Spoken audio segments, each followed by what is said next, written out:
शेतकरी कर्जमाफीसाठी सध्या बच्चू कडू प्रचंड आक्रमक झालेत। कडूंनी सरकारला आज दुपारी 12 वाजेपर्यंतचा अल्टिमेटम दिलेला आहे। मागणी मान्य झाली नाही तर रेल्वे जाम करण्याचा इशारा दिला गेलाय। कर्जमाफी घेतल्याशिवाय माघार नाही अशी भूमिका बच्चू कडू यांनी घेतलेली आहे। आता आम्ही 12-1 वाजेपर्यंत वाट पाहतोय सरकारची। सरकारने जर ठरवलंच असं आम्हाला रक्तबांबड करायचं तर ठीक आहे, तुमची इच्छा पूर्ण करू आम्ही। तुम्ही आमच्या छातीवर गोळी माराय तसं आहे, लेखणीनं धोरणानं आम्ही मरतोच आहे। तर आता तुमची गोळी खाऊन मरू। तर सरकारचं नाक दाबल्याशिवाय तोंड उघडायची जर त्यांची मानसिकता नसेल तर आम्हाला नाक दाबावंच लागेल।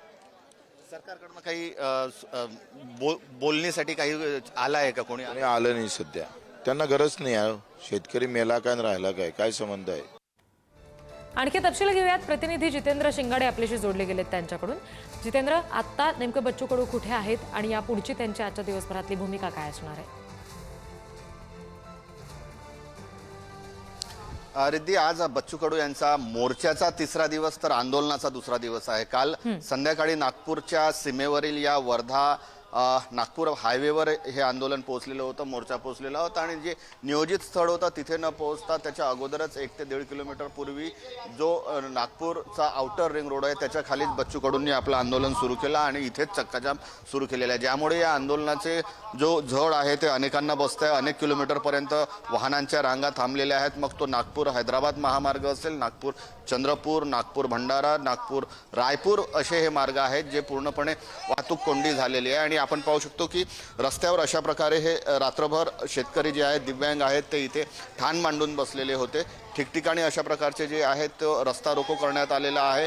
जे सोबत आणलेले जे ट्रॅक्टर आहेत ते अशा प्रकारचे रस्त्यावर ठेवून वाहने जे आहेत येणारी जाणारी ती अडवण्यात आलेली आणि त्याची झळ जी आहे ते सामान्य नागरिकांना पडत असल्याचं दिसून येत आहे।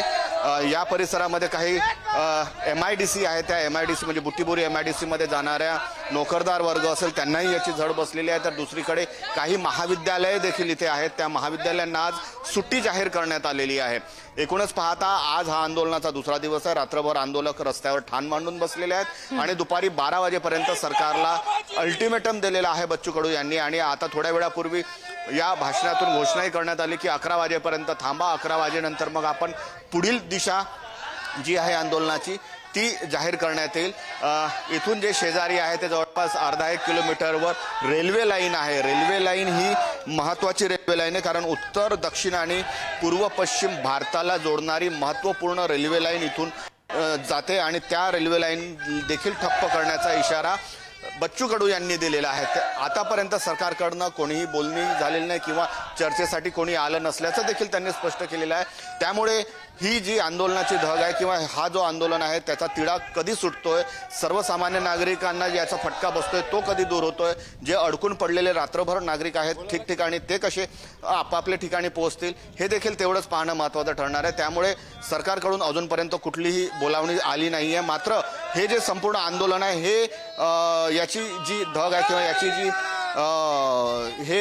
याच्यावर उपाययोजना करण्यात नागपूर पोलीस अपयशी झाल्याचं सध्या तरी दिसून येते, कारण ज्या प्रकारे वाहनांची डायव्हर्शन करायला पाहिजे होतं आणि जशी सूचना देण्यात आली कुठलंही काम करण्यात आलेलं नाही आणि त्यामुळे जे आहे ते सर्वसामान्य नागरिकांना याचा मोठ्या प्रमाणात फटका बसतोय। त्यामुळे वाहतूक पोलिसांचं किंवा नागपूर पोलिसांचं हे अपयश म्हणावं लागेल आणि त्यानंतर जे आहे ते आता बच्चू कडू नेमकं 12 वाजेनंतर काय भूमिका घेतात ते देखील पाहणं महत्त्वाचं ठरणार आहे। धन्यवाद सगळ्या तपशिलांसाठी जितेंद्र।